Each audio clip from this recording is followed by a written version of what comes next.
Hello, welcome back for another video in this series, one verse a week. This week's Parsha is Parshat Shemot, corresponding in your Bibles to Exodus 1 through chapter 6:1. This is for the reading cycle corresponding to the year, in the Jewish year 5779. If you feel you've benefited from this series, or if you find it interesting, useful, I wish you would consider subscribing to this channel. If you feel that this series or any other the work that I do is worthy of your support, I wish you would consider giving your support and click on over to Patreon or make a small donation to my PayPal account. You can find that information in the comment in the details below. Okay, let us begin. Parshat Shemot. Okay, as always, let's go ahead and read the verse a couple times. We're doing Exodus 1:18 for this parsha. Vayikra melech Mitzrayim l'miladot v'yomer lehen, and he's v'yomer lehen. Madu asiten hadavar hazeh v'techayena et hayolodim. One more time.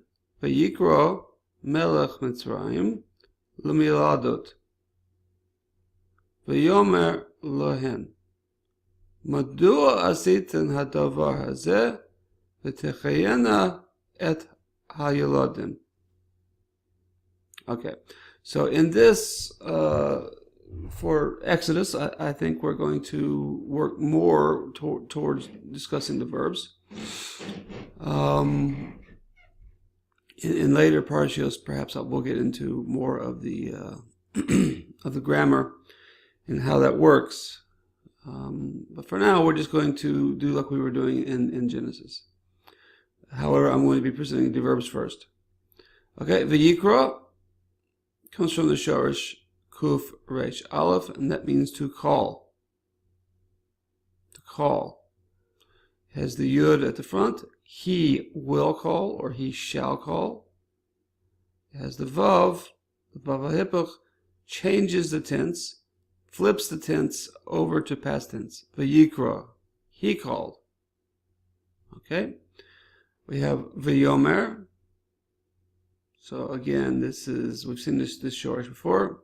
Aleph Mem Resh, to say.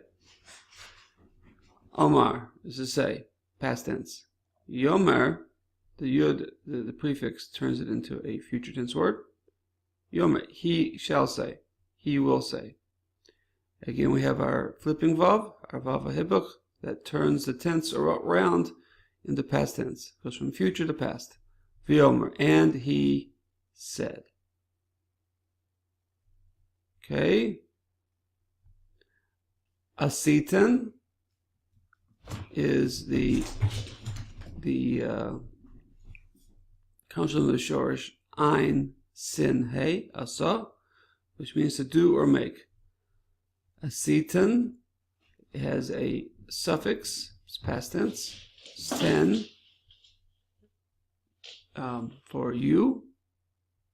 Why have you feminine plural? So asiten is what you have done. You have done. Yeah, or you did, plural. Okay, with chiyena, what's going on here is not so obvious, so we're not going to translate this one, do the grammar on this. It comes from the shorish chaya, chuf yud hey chaya, means to live. So chayana means it's an interesting verb. It's active, and it means to make live, to enliven, to make to live. Okay, again, v'yikra, and he called, v'yomer, and he said, asiten, you did this thing, you did, past tense, it's feminine plural. When you have to enliven, to cause to live. Okay, so let us get into some of the nouns. Okay, Melech Mitzrayim. Melech is king. Mitzrayim, of course, is Egypt. So V'yichra Melech Mitzrayim, and the king of Egypt called L'miladot, to the Miladot, the midwives. V'yomer, and he said, Lahen. Lahen is a contraction of El and Hen, to them. He said to them, Lahen, he said to them. Speaking in the feminine, to them.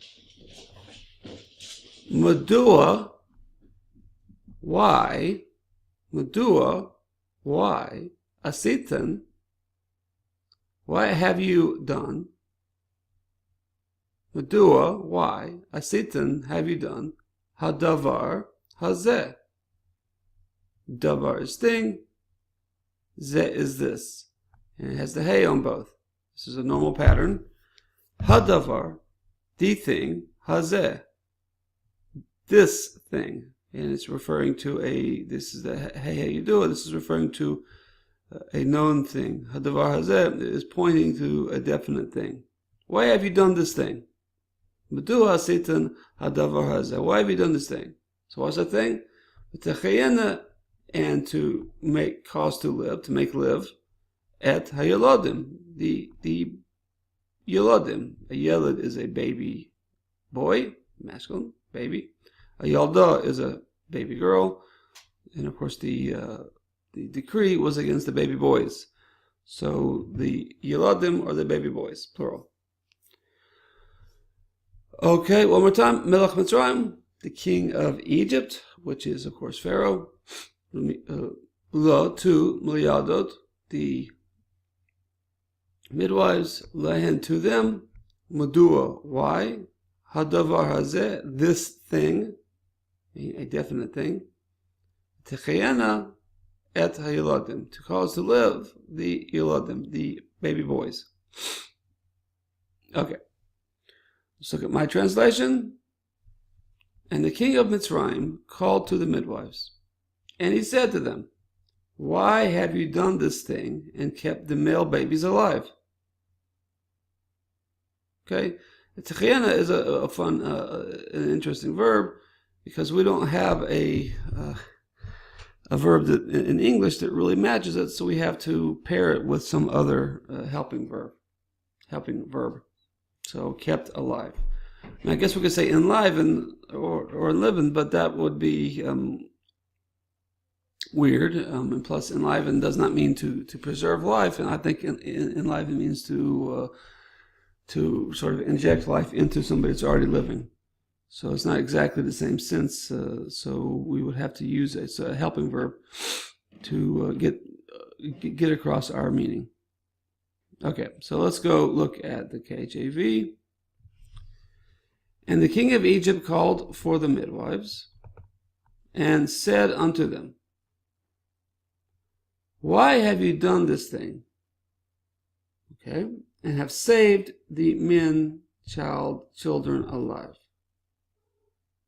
Okay, again, they have to add saved, because the chena does not translate easily into a one-word verb in English. So they chose saved. Okay. I would be maybe a little more conservative in the verb I chose, but okay, you have to choose a word, so it is what it is. NIV. Then the king of Egypt summoned the midwives and asked them. Okay, asked doesn't say ask. It says says what? V'yomer lehen. He said to them. So it doesn't say. It's a different word. Asked. Sha'al is the word for ask. So it says v'yomer, and he said to them. So that is not correct. It's interpretive. Why have you done this thing? Why have you done this? Okay, why have you done this? Doesn't translate the word thing. Why have you let the boys live? There's only one Medua there. Medua, they have it too. Medua, they have two Y's. So they've altered the structure of the sentence. I don't think they take it too far out of the actual meaning of the Hebrew, but the sense of the Hebrew at least. But it is definitely not a literal translation. Okay, NRSV. So the king of Egypt summoned the midwives and said to them, "Why have you done this and allowed the boys to live?" Okay, allowed, again, is a, by necessity we have, since we don't have a verb to get across what is meant in the verb tichiyena, so we have to, pick a sort of a helping verb. So that so they chose allowed the boys to live. Okay. JPS. So the king of Egypt summoned the midwives and said to them, "Why have you done this thing, letting the boys live?" Okay, again, that letting is the word they choose. And finally, stone. The king of Egypt summoned the midwives and said to them, "Why have you done this thing, that you have caused the boys to live?" That you have caused the boys to live. So I actually like this because tichiyena is an active verb. So they're causing the boys to live as opposed to letting, allowing, saving. KJV maybe it's an active saving. It's an active verb. But caused, I think, is the most conservative verb that we could add here. So in fact, I think I like it better than my translation. How did I translate it? Kept the male boys alive. Okay. Kept the male boys alive. Yeah, I think I like the Stone's translation better. Okay, so I guess in this pick, I think the Stone is, the translation I prefer. KJV is okay here. I think saved is, they probably should have been a little bit more conservative with that. And okay, and my translation. Okay. Okie dokie. So we did Exodus 18. Let's read it one more time. V'yichra melech Mitzrayim, and the king of Mitzrayim called L'miyaldot, to the midwives, v'yomer lehen, and said to them, "Madua asitan hadavar hazeh? Why did you do this thing? Tichayena es et hayoladim, to cause to live the baby boys." Okay, very good. We'll see you next week. Hope that was beneficial. Kol tov, keep learning.